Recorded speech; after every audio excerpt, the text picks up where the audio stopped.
Claxton students, staff, and families. Today is Tuesday, April 13th, and today is the 147th day of school. Today is National Scrabble Day. The Scrabble game was originally called Crisscross Words. Have you ever played Scrabble? I have, but sometimes I have a really hard time with that spelling. Now let's check in with all of our Happy Days, and together we read Tuesdays. Hey everybody, what's up? Today, I heard there are 2 birthdays. 2! So, Graham R. in 4th grade's birthday is today, and Ridge R. in 4th grade's birthday is today too. Oh my gosh, that is so special. Hey guys, I came here to wish Graham and Ridge a happy birthday. Happy birthday, you two. Kids, you better not be on that screen again. It's time to go outside and play. Oh, sugar biscuits, they're recording. Oh, well, sorry about that, guys. I mean, they're always on the computer. Oh my goodness gracious. Graham and Ridge's birthday is today? No way. Oh my gosh. Happy birthday, you two. I hope it's a great birthday. Bye-bye. Good morning and welcome to Together We Read Tuesdays. I'm your librarian, Miss Brown. I hope you all had a lovely spring break. Here we are in April, and I'm sure you know this, but April is National Poetry Month. It is! Oh my gosh! And we've talked about poetry before, and I know that some people are like, I don't like poetry, and you know that I don't believe those people, because remember, like, read your favorite song lyrics. It's a poem, right? And it's just set to a beat and set to music. But I did want to be sure to point out that there are entire chapter books that are told in poem form. It's called a novel in verse. So you see, like, this book is called Lifeboat 12. It is about this boy who takes place during World War II, and he lives in London, and the Nazis are bombing London. And he and some other children get onto this boat, and they're escaping to safety in Canada. And so they're on this boat, and they're safe. There would be no story if they were actually safe. They weren't actually safe. A torpedo gets the ship, and the ship is sinking. But this boy gets onto a lifeboat with these 5 other kids. And that is where the story is. These kids and their race for survival on a lifeboat. This is also another amazing historical fiction. It is called Inside Out and Back Again. Oh, I love it so much. This takes place during the Vietnam War. And there is this girl named Ha, and she and her family escape Saigon, escape all of the fighting, and they move to the United States. They move to Alabama. Very different place, apparently, than Vietnam. And so this is the story told in verse. Check it out. It's gonna be a fast read too of their that move. Really phenomenal. Okay, if you're into realistic fiction, I have a few of these to show you. This is Redwood and Ponytail by K.A. Holt. This is the story of, you know, growing up and figuring out who you are and loving who you are and feeling comfortable in your own skin. It's a beautiful story. I've talked to you guys before about Kwame Alexander. You can't talk about poetry without talking about Kwame Alexander. Crossover and Booked. There's also Rebound.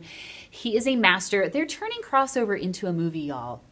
So read it. Read this book before the movie comes out. They actually turned Crossover, novel in verse, into a graphic novel. So there's just no excuse not to read this amazing Kwame Alexander novels in verse. Couple other to tell you about. This one is called They Call Me Güero by David Bowles. This is about a boy who grows up on the border between the United States and Mexico, and he is perfectly bilingual, and so there's a lot of great Spanish kind of peppered throughout this book, which is cool. It says, life is tough for a border kid, but Güero has figured out how to cope. He writes poetry. He sounds pretty cool, don't you think? So this is They Call Me Güero. There is also, like, you can't talk about poetry, again, without talking about Jacqueline Woodson. She was the National, like, Young Poets Laureate, actually, like Amanda Gorman was, right? And so Jacqueline Woodson wrote this beautiful, beautiful memoir in verse called Brown Girl Dreaming. This is about her life. And she grew up in Greenville, super close to us. At the very end of this, I'm going to read you a little segment, the very last page, she says, each day a new world opens itself up to you. And all the worlds you are, Ohio and Greenville, where she lived, Woodson and Irby, Gunner's Child and Jack's Daughter, Jehovah's Witness and non-believer, listener and writer, Jackie and Jacqueline, gather into one world called you, where you decide what each world and each story and each ending will finally be. A beautiful story celebrating the amazing life of Jacqueline Woodson and the beautiful poetry that she writes. If you want to hear more about any of these amazing books or find out some other great novels in verse that we have here in our school library, send me a message on chat or see me when you come down to the library or email me or call or whatever you want to do. I'd love to talk to you about these books and get them into your hands. Bye, Claxton. We have some jokes that were submitted by Mirabelle. She says, why is your dog wearing a clock?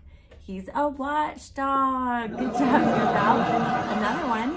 My mom thought she could beat me at Scrabble, but I wouldn't let her. Wouldn't let her. That was pretty good. Old MacDonald had a very bad Scrabble hand. E-I-E-I-O.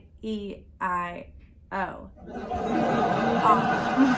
Some Scrabble jokes. All right, we have some golden tickets today. One for Trinity and Miss Ashley's class for working hard to tap out real and nonsense words. Way to go after you're learning and never give up. Miss Emma would like to give one to Christian F. in first grade. She was amazing in class yesterday. She participated in all the activities with her teacher. She followed instructions and she encouraged her classmate in the Snoopy letter game. I'm so proud of the work that she did. All right, Claxton leaders, now that 75% of us are back in the building, don't forget that you can send in jokes, golden tickets, and arts cheer videos for the Honeycomb News. We still want to show students on our Honeycomb News. So remember that you can submit jokes, golden tickets, and videos, and we would love to show them. I hope you all have a terrific Tuesday. Now it's time for the Claxton Pledge. At Claxton Elementary, I am a leader. I pledge to live the habits, value the arts, and celebrate our hive's diversity. I work hard to learn new things and always give my best effort. I show respect to others and choose to be a leader in my community. I am attentive, responsible, thoughtful, and safe. I am a proud and dependable Claxton Bee, even when no one's watching me. Remember, you and your family can send in jokes and golden tickets and shout outs to our email account, and we'll include them in the announcements as soon as we can. The email account that you should email these to is clxannouncements@acsgmail.net. You can also submit to the CLX announcements by filling out the Google form on our remote learning website.